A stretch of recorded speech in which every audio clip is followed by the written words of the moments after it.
Good afternoon to you all, honorable teachers, chief guest, and all of my dear friends. This is my code number 108, and I am standing here to express my views on Rajasthan Mission 2030. Here we go. First of all, I would like to introduce about Rajasthan Mission 2030.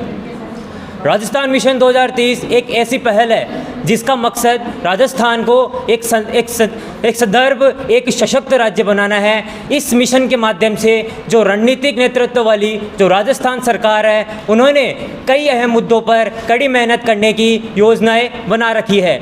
इस mission के माध्यम से जो राजस्थान की जो आर्थिक, सामाजिक, राजनीतिक एवं जो सांस्कृतिक जो विकास है, उनकी गति को बढ़ाने के लिए उन्होंने जो सरकारी एवं जो गैर सरकारी जो संगठन है, जो NGOs है, उनके साथ जुड़कर इस मिशन को सफलतापूर्वक पूरा करने के लिए एक कई योजनाएं बना रखी है। इस मिशन को पूरा करने के लिए राजस्थान सरकार ने कई सर्वेज के द्वारा अलग अलग माध्यमों से राजस्थान के जो वासी हैं उनसे सर्वे के द्वारा पूछ रही है कि किस प्रकार से राजस्थान है वो एक मॉडल स्टेट के रूप में जाना जा सकता है। राजस्थान के किस क्षेत्र में विकास की अभी कमी है, किस क्षेत्र में जो विकास है वो होना भी बाकी है। इसी के माध्यम से जो राजस्थान सरकार है वह एक डॉक्यूमेंट तैयार कर रही है जिसका नाम विजन 2030 डॉक्यूमेंट के नाम से है, जो भी प्रोसेसिंग के अंदर है। जैसे ही वह डॉक्यूमेंट बनता है वह आम जनता के साथ साझा किया जाएगा, जिसमें बताया जाएगा कि कैसे और किन क्षेत्रों के अंदर राजस्थान में विकास की अभी कमी है और किन क्षेत्रों में विकास होना भी बाकी है।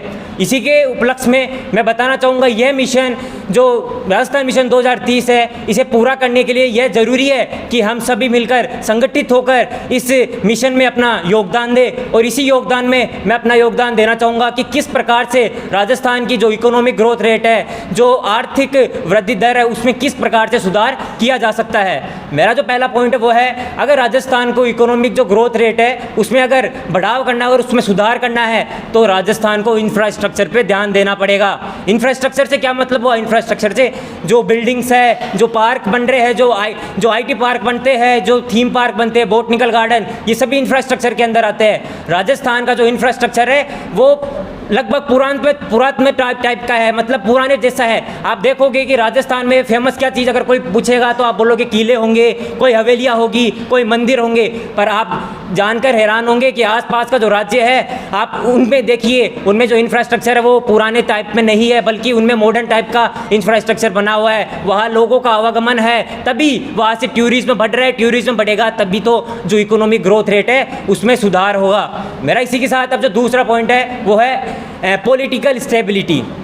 पॉलिटिकल स्टेबिलिटी अब वह चीज़ है कि किसी जो सरकार है, किसी सरकार का एक पर्टिकुलर स्टेट के अंदर लंबे समय से बना रहना ही एक पॉलिटिकल स्टेबिलिटी कहलाता है। अगर राजस्थान की बात की जाए तो राजस्थान में बार बार ये पॉलिटिकल जो स्टेबिलिटी है ये डगमगा जाती है। क्यों डगमगा जाती है? क्योंकि हर बार राजस्थान में जो सरकारें है वो बदल दी जाती है। उस वजह से राजस्थान की जो नीतियाँ हैं, जो योजनाएँ हैं, वह उतना समय नहीं मिल पाता है कि वह उन योजनाओं पर काम कर पाए, उन योजनाओं को सक्षम बना पाए, उन योजनाओं को सफल बना पाए।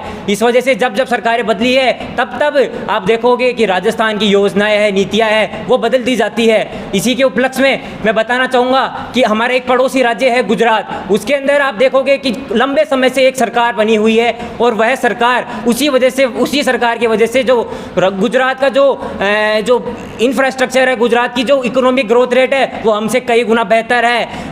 इसी के उपलक्ष्य में मैं बताना चाहूँगा कि राजस्थान में भी एक पॉलिटिकल स्टेबिलिटी होना चाहिए। मेरा मकसद किसी पार्टी को प्रमोट करना नहीं है, मैं सिर्फ यहाँ अपना सुझाव रख रहा हूँ कि ऐसा भी हो सकता है इकोनॉमिक ग्रोथ रेट के सुधार होने के मतलब कारण में।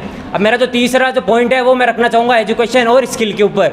आप देखोगे कि जो राजस्थान है उसकी जो एजुकेशन है, वह एजुकेशन होने के बावजूद भी राजस्थान बाकी राज्यों के मुकाबले में एजुकेशनल बैकवर्ड रीजन माना जा रहा है पूरे इंडिया के अंदर। ऐसा क्यों? क्योंकि राजस्थान की जो लिटरेसी रेट है वह 66.11% है, जो कि बाकी राज्यों के मुकाबले में काफ़ी कम है। जिसमें आप देखोगे कि जो मेल है वह 79.19% जो मेल है वो एजुकेटेड है, जबकि सिर्फ 52.12% जो फीमेल है वह एजुकेटेड है, वह लिटरेट है। तो आप इतने आखिर इतना कम आंकड़ा कैसे आ रहा है? ऐसा जो आंकड़ा है इसके पीछे एक कारण भी हो सकता है। कारण ये हो सकता है कि जो राजस्थान के जो लोग हैं, राजस्थान के जो विद्यार्थी है, उनका पढ़ाई के प्रति अपना इंटरेस्ट कम होता जा रहा है। तो राजस्थान सरकार से मेरी ये दरख्वास्त है कि जो थ्योरी बेस्ड जो उन्होंने सिलेबस बना रखा है उसे प्रैक्टिकल बेस करने की कोशिश की जाए, ताकि जो बच्चों के अंदर है वो इंटरेस्ट की भावनाएं बढ़े, जिससे कि वह रिसर्च फील्ड के अंदर जाना पसंद करे। अगर आप एग्जाम्पल लेके चलिए, अभी चंद्रयान 3 लॉन्च हुआ था, अच्छी तरह से लैंड हो गया।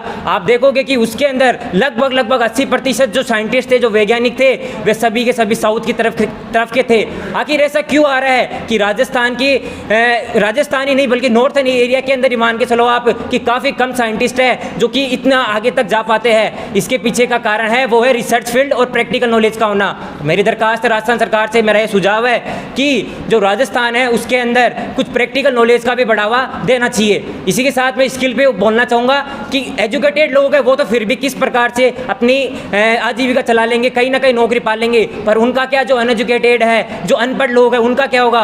राजस्थान सरकार से मेरी ये निवेदन है कि जो अनपढ़ लोग हैं उन्हें कम से कम एक स्किल दी जाए, मतलब उन्हें कम से कम कोई स्किल्ड वर्कर बना दिया जाए, ताकि जो राजस्थान में कोई आईटी कंपनी जब अपना एंटर करे तो कम से कम जो एजुकेटेड जो पोस्ट है उन्हें एजुकेटेड मिल जाए, और जो स्किल्ड वर्कर है उन्हें स्किल्ड वर्कर की पोस्ट मिल जाए। इससे राजस्थान की जो इकोनॉमिक ग्रोथ रेट है उसमें सुधार होगा।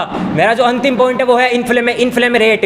इन्फ्लेम रेट होती है एक महंगाई दर। आखिर ये बढ़ती क्यों है? ये तब बढ़ेगी जब डिमांड ज़्यादा हो किसी चीज़ की और सप्लाई कम हो, तो जो बीच का जो अंतर है इसी को हम बोलेंगे महंगाई दर, जिसे इन्फ्लेम रेट बोलते हैं। कुछ दिनों पहले टमाटर के रेट काफ़ी कम थे, एकदम से बढ़ गए। ऐसा क्यों हुआ? ऐसा इसीलिए हुआ क्योंकि जो डिमांड थी वो ज़्यादा थी, जबकि सप्लाई क्या थी, कम रह गई। तो राजस्थान सरकार से मेरा निवेदन है कि जो सप्लाई और जो डिमांड चेन है उसको बराबर बना के रखे, ताकि जो आम आदमी है उसकी जेब पर महंगाई का बोझ ना पड़े। इसी के साथ मैं अपनी वाणी को विराम देना चाहूँगा। जय हिंद, जय भारत, जय राजस्थान, वंदे मातरम।